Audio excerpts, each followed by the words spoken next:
आज के एपिसोड की शुरुआत में हेमंत किरण के रूम में आता है और किरण से गुस्से से कहता है कि ये शराब की बोतल मिहिर भैया के रूम में आपने रखी। तभी किरण हेमंत से कहता है कि अगर अल्कोहल की बोतल मिहिर भैया के रूम से मिली है तो जाहिर सी बात है ना, मिहिर भैया ही लाए होंगे। तभी हेमंत गुस्से से किरण से कहता है कि मिहिर भैया अपने रूम में शराब की बोतल क्यों लाएंगे, जबकि आप और मैं अच्छे से जानते हैं कि मिहिर भैया ड्रिंक नहीं करते। इसके बाद किरण हेमंत से कहता है कि तुम बिल्कुल सही कह रहे हो, मिहिर भैया ड्रिंक नहीं करते, लेकिन मिहिर भैया कल इतने परेशान थे कि उन्होंने शराब पी ली और मैंने उन्हें रोका भी नहीं। इसके बाद हेमंत किरण से कहता है कि अगर आपने मिहिर भैया को शराब पीते हुए देखा था तो फिर उन्हें रोका क्यों नहीं। तभी किरण हेमंत से कहता है कि मैं मिहिर भैया को शराब पीने से क्यों रोकता। अगर शराब पीने से मिहिर भैया को थोड़ी देर के लिए राहत मिलती है और मिहिर भैया अपने सारे गम थोड़ी देर के लिए भूल जाते हैं तो इसमें बुराई क्या है। इसके बाद हेमंत गुस्से से किरण के ऊपर भड़क जाता है। हेमंत किरण से कहता है कि मैंने आपसे कहा था कि अगर शराब घर के अंदर आई तो विनाश लेकर आएगी।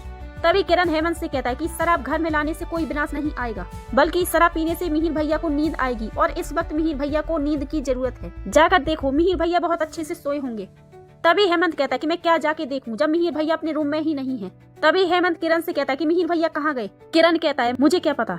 तभी हेमंत किरण से कहता है कि आपको कैसे नहीं पता कि मिहिर भैया कहाँ गए, आप तो मिहिर भैया की सो कॉल्ड सगे भाई हो ना, तो आप ही बताइए कहाँ है मिहिर भैया। हेमंत किरण से कहता है कि मैंने आपसे कहा था कि इस घर में चिंगारी मत लगाइए। तभी किरण गुस्से से कहता है कि मैंने कौन सी चिंगारी लगाई है, मैंने कुछ नहीं किया। और तुम क्या चाहती हो, मैं मिहिर भैया की जासूसी करने लगूं कि वो कब कहां और किससे मिलने के लिए जाते हैं। कभी कभी शादी में स्पेस चाहिए होता है। तभी हेमंत गुस्से से किरण से कहता है कि आप शादी के बारे में लेक्चर ना ही दें तो अच्छा होगा। आप खुद अपनी शादी तो निभा नहीं पाए और दूसरों की शादी तोड़ने के लिए आ गए हो। शादी क्या होती है पता भी है आपको। तभी किरण गुस्से से हेमंत से कहता है कि मैंने तुझे कहा था ना कि मेरे पर्सनल मामले में दखल मत दे। मेरी जिंदगी है, मैं जैसे चाहूँ वैसे जी सकता हूँ और मैंने अपनी लाइफ में जो भी फैसले लिए हैं मैं उस फैसले से बहुत खुश हूँ।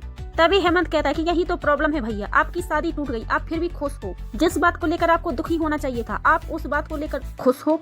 और वैसे भी आपसे बहस करना बेकार है, मैं जाके मिहिर भैया को ढूंढता हूँ। दूसरी तरफ मिहिर सुबह सोकर उठता है और नोएना को अपने पास लेटे हुए देखकर चौंक जाता है। इसके बाद नोएना मिहिर से कहती है कि तुम घर जाकर तुलसी को क्या बताओगे कि कल रात हम दोनों के बीच क्या हुआ, या तुम तुलसी से एक कहोगे कि नोएना मुझसे प्यार करती है और मेरे ना चाहते हुए भी मैंने और नोएना ने अपनी लिमिट क्रॉस कर दी। इसके बाद नोएना मिहिर से कहती है क्या हुआ, कुछ बोला नहीं जा रहा।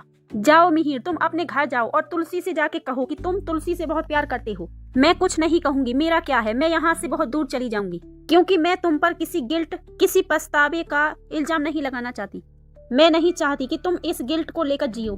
बस यही सोच लेना कि कल रात हम दोनों के बीच जो कुछ भी हुआ वो मेरा प्यार था, तुम पर कोई इल्जाम ना हो। इसके बाद नोएना इमोशनल हो जाती है और मिहिर नोएना को संभालने के लिए अपना हाथ आगे बढ़ाता है। तभी मिहिर अपने हाथ पर तुलसी की पहनाई हुई अंगूठी देखता है और मिहिर को तुलसी की याद आती है। इसके बाद मिहिर नोएना और उसके बीच कल रात जो कुछ भी हुआ उस बात को लेकर गिल्टी फील करता है। इसके बाद मिहिर नोएना से बिना कुछ बोले वहाँ से चला जाता है। दूसरी तरफ शोभा और हेमंत मिहिर को लेकर परेशान होते हैं। तभी डोर बेल बजती है और हेमंत दरवाजा खोलता है। इसके बाद हेमंत मिहिर से कहता है कि भैया आप कहाँ थे, मैं कब से आपका फोन ट्राई कर रहा हूँ, फोन लग ही नहीं रहा है। तभी मिहिर कहता है कि मेरा फोन खराब हो गया है। तभी शोभा मिहिर से कहती है कि पापा आप पूरी रात घर पर नहीं थे, हम सबको आपकी बहुत चिंता हो रही थी। इसके बाद तुलसी भी मिहिर से कहती है कि तुम कल रात कहाँ थे, हम सब ने तुम्हारा कितना फोन लगाया लेकिन फोन लग ही नहीं रहा था। तुलसी मिहिर से कहती है कि मैं जानती हूँ कि तुम मुझसे नाराज हो, इस तरह तुम्हारे फोन न उठाने से और हमसे बात न करने से हम सब कितने परेशान हो गए थे। तभी मिहिर को कल रात नोएना के साथ बिताए हुए इंटीमेट मोमेंट की बार बार याद आती है। मिहिर सदमे में होता है कि मैंने ये सब क्या कर दिया। तुलसी मिहिर से कहती है कि अगर तुम गुस्सा हो तो मुझ पर गुस्सा निकालो, लेकिन कुछ तो बोलो कि तुम कल रात कहाँ थे। तभी सभी लोगों को महसूस होता है कि मिहिर कुछ परेशान सा है और खोया खोया सा लग रहा है। सब लोग मिहिर से पूछते हैं क्या हुआ। तभी मिहिर कहता है कि इस वक्त मैं आप लोगों से बात नहीं कर सकता। मिहिर अपने कमरे में चला जाता है। तभी तुलसी को मिहिर की चिंता हो जाती है। शोभा तुलसी को दिलासा देती है और कहती है कि सब कुछ ठीक हो जाएगा। इसके बाद मिहिर अपने कमरे में आता है और बहुत परेशान होता है। इसके बाद मिहिर अपने कपड़ों पर नोएना की लिपस्टिक के निशान देखता है और निशान को देखकर घबरा जाता है। तभी मिहिर अपने कपड़े से नोएना के लिपस्टिक के निशान मिटाने लगता है। तभी तुलसी मिहिर से कहती है कि कपड़े में दाग लग गया है क्या, लाओ मुझे दे दो, मैं साफ कर देती हूँ। तभी मिहिर घबराकर तुलसी के हाथ से अपने कपड़े को छीन लेता है और कहता है कि मैं खुद साफ कर लूंगा। तभी तुलसी मिहिर से कहती है कि मैं जानती हूँ कि तुम मुझसे नाराज हो, लेकिन कपड़े धुलवाने में क्या प्रॉब्लम है। तभी मिहिर कहता है कि मैंने तुमसे कहा ना कि तुम रहने दो, मैं खुद साफ कर लूंगा। इसके बाद मिहिर कैंची से कपड़े के उस हिस्से को काट देता है जिस हिस्से पर नोएना की लिपस्टिक के निशान बने हुए हैं। तुलसी मिहिर से कहती है कि तुम्हें हुआ क्या है, कुछ तो बताओ। तभी मिहिर तुलसी से कहता है कि इस कपड़े को धोने की कोई जरूरत नहीं है, मुझे एक कपड़ा नहीं चाहिए। मिहिर तुलसी से कहता है कि तुम मुझे अकेला छोड़ दो। इसके बाद तुलसी कमरे से चली जाती है। तभी मिहिर कहता है कि मैंने बहुत बड़ी गलती कर दी, मैंने ये सब क्या कर दिया।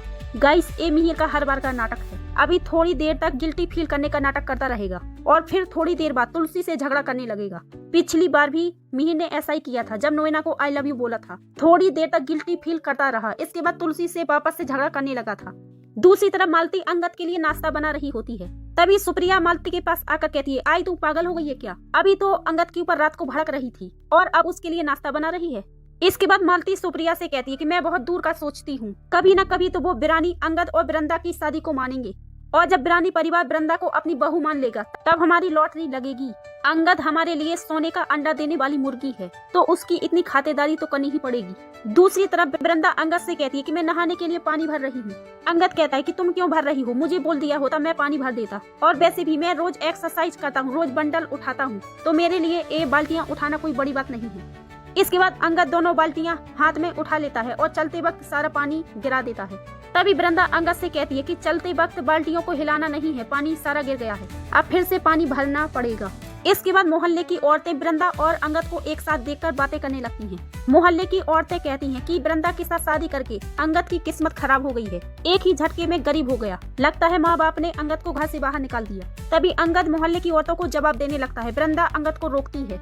वृंदा अंगद को सॉरी बोलती है और कहती है कि मेरी वजह से आपको ये सब सुनना पड़ रहा है। तभी अंगद वृंदा से कहता है कि तुम्हारी वजह से कुछ नहीं हुआ है, ये लोग तो गैर हैं, मेरे अपनों ने ही मुझे बहुत कुछ सुनाया है। दूसरी तरफ परी कहती है कि मेरे दोस्त और रणविजय के पेरेंट्स बार बार कॉल करके मुझसे अंगद और वृंदा की शादी के बारे में पूछ रहे हैं, अब आप लोग मुझे बताएंगे कि मैं सबसे क्या कहूँ। तभी शोभा और हेमंत परी से कहती है कि पहले जो घर पर हुआ है वो तो सुलझ जाए, बाहर के लोगों की बाद में देखेंगे। तभी किरण कहता है कि मुझे ये बात समझ में नहीं आ रही कि अगर अंगद मिताली से शादी नहीं करना चाहता था तो घर वाले अंगद के पीछे क्यों पड़े हुए थे। तभी हेमंत कहता है कि मिहिर भैया का फैसला था अंगद और मिताली की शादी का, लेकिन अंगद ने भी शादी के लिए हाँ बोला था, किसी ने अंगद को फोर्स नहीं किया था। हेमंत कहता है कि सारी गलती अंगद की है, अगर उसे मिताली के साथ शादी नहीं करनी थी तो हाँ क्यों बोला था, और अंगद के चक्कर में भैया और भाभी के बीच झगड़ा हो गया। तभी किरण कहता है कि शादियों में ऐसा होता है, घर वाले जबरदस्ती पीछे पड़ जाते हैं और जल्दबाजी में किसी ऐसे गलत इंसान से शादी करवा देते हैं और फिर जिंदगी भर उस झूठी शादी को झेलते रहो। तभी हेमंत किरण को ताना मारते हुए कहता है कि आप सही और गलत के बारे में लेक्चर ना ही दे तो अच्छा है, आप जब से अमेरिका से वापस आए हैं अपने सारे संस्कार ही भूल चुके हैं। इसके बाद हेमंत और किरण के बीच बहस होने लगती है। इसके बाद किरण हेमंत को चेतावनी देकर कहता है कि दोबारा मेरे शराब पीने और मेरी शादी टूटने के बारे में बात मत करना। तभी गायत्री किरण से कहती है कि हेमंत हमेशा मिहिर का साथ देता है। इसके बाद किरण कहता है कि मैं तुलसी भाभी और मिहिर भैया का भला चाहता हूँ, मैं चाहता हूँ कि घर पर सब लोग खुश रहे। इसके बाद हेमंत कहता है कि जहाँ पर प्यार होता है वहीं पर झगड़े भी होते हैं, लेकिन इसका मतलब ये नहीं है कि हम लोग एक दूसरे से प्यार नहीं करते। इसके बाद किरण कहता है कि अगर दो लोगों में प्यार हो तो एक साथ रहो वरना अलग हो जाओ। तभी हेमंत गुस्से से कहता है कि आपने फिर से वही बातें शुरू कर दी, आपको 2 दिन यहाँ आए हुए हुआ नहीं और आप लोगों के रिश्तों की जज बन गए। तभी मिहिर वहाँ आकर कहता है क्या हुआ, तुम लोग झगड़ा क्यों कर रहे हो। तभी हेमंत मिहिर से कहता है कि किरण भैया ने फिर से वही बातें करनी शुरू कर दी कि अगर पति पत्नी में अनबन हो गई हो और दोनों के बीच झगड़े हो रहे हों तो उन दोनों को अलग हो जाना चाहिए। इसके बाद मिहिर कहता है कि किरण ने बिल्कुल सही कहा, अगर 2 लोगों में तालमेल अच्छे से नहीं बैठ रहा और 2 लोगों की आपस में नहीं बन रही तो उन लोगों को अलग हो जाना चाहिए। धोखा, फरेब और झूठ के साथ रहने से अच्छा है कि अलग हो जाना चाहिए। तभी हेमंत सोचता है कि ऐसा क्यों लग रहा है जैसे भैया अपने बारे में बात कर रहे हैं। इसके बाद मिहिर कहता है कि सारी गलती मेरी ही है, मुझे अंगद से नहीं कहना चाहिए था कि मिताली के साथ शादी कर, शादी का बहुत बड़ा सबक मिला है मुझे, इसलिए अब मैं किसी से कुछ नहीं कहूँगा, जिसे जो करना है वो अपनी मर्जी का करे। अंदर ही अंदर टूटने से अच्छा है कि रिश्ता ही तोड़ दो तो दोनों खुश रहेंगे। मिहिर की बात सुनकर तुलसी इमोशनल हो जाती है। इसके बाद हेमंत तुलसी के पास आकर कहता है कि मैं जानता हूँ कि आपको भैया की बातों का बहुत बुरा लगा है, लेकिन सच कहूँ तो भैया की बात सुनकर ऐसा लगता है जैसे कुछ गड़बड़ है। इसके बाद हेमंत कहता है कि मैं जानता हूँ कि भैया बहुत नाराज है, लेकिन उनके मूड को क्या हुआ। तभी तुलसी कहती है कि मैं मिहिर के गुस्से को समझती हूँ, अंगद की वजह से समाज के सामने हमारे परिवार का नाम उछला, उस वजह से मिहिर बहुत नाराज है। लेकिन हेमंत तुमने बिल्कुल सही कहा कि इस घर में इतने सालों से बहुत कुछ हुआ है, लेकिन मिहिर पहले कभी इतने ज्यादा नाराज नहीं हुए। तभी हेमंत तुलसी से कहता है कि भाभी अब आप क्या करेंगी। तभी तुलसी कहती है कि इस मुसीबत को हल करने का बस एक ही रास्ता है और इसी के साथ एपिसोड खत्म हो जाता है।